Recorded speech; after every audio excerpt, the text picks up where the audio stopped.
तर भावांनो, आज विषय काय होता तर शेतातली कामं कमी होती आणि मला माझ्या मित्राच्या शेडचं कलर करायचं होतं. आवरून कलर करायला गेलो तेवढ्यात सकाळी सकाळी ऊन बघाय 9लाच तापायला लागलेलं. तर अगोदर पॉलिश पेपर मला असं घासून घ्यायचं होतं कारण वरचा गंज काढायचा होता आणि त्यानंतर पाणी घेऊन परत त्याला पुसायचं पण होतं कारण कलरही नीट बसतो. बघता बघता पॉलिश करून एवढं कलर मारत आणलेलं बघा एकदम टॉपच दिसाल.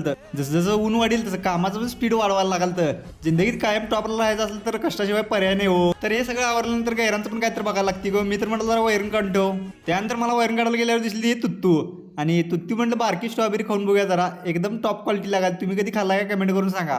परत आपल्या शेतात जाऊन आपल्याला बेबीकॉर्न मक्का मोडायचा होता कारण कंस मोडायला लागली होती. तर असं केसर लाल झालेली ती कंस मोडायची असतात बघा. ही बेबीकॉर्नची कंस ग्रेव्हीला वापरतात म्हणून. तर बेडगमध्येच माझ्या मित्राचं सेंटर आहे. तर मित्रांनो म्हटलं कंस पटपट मोड आणि घेऊन ये इकडे बेडगाला. आणि ही कंस असं मोडायची आणि सोलून बघा जरा खाऊन बघा म्हणलो. हे पण एकदम जबरदस्त लागते बाकी. तर या बारक्या पोरींना म्हटलं जरा असं मोडू लागा. आजी मी आणि त्या बारक्या पोरी मोडलं परत सोडून बेडकाला नेऊन घालून आलो बघा. तर भेटू नेक्स्ट ब्लॉगमध्ये.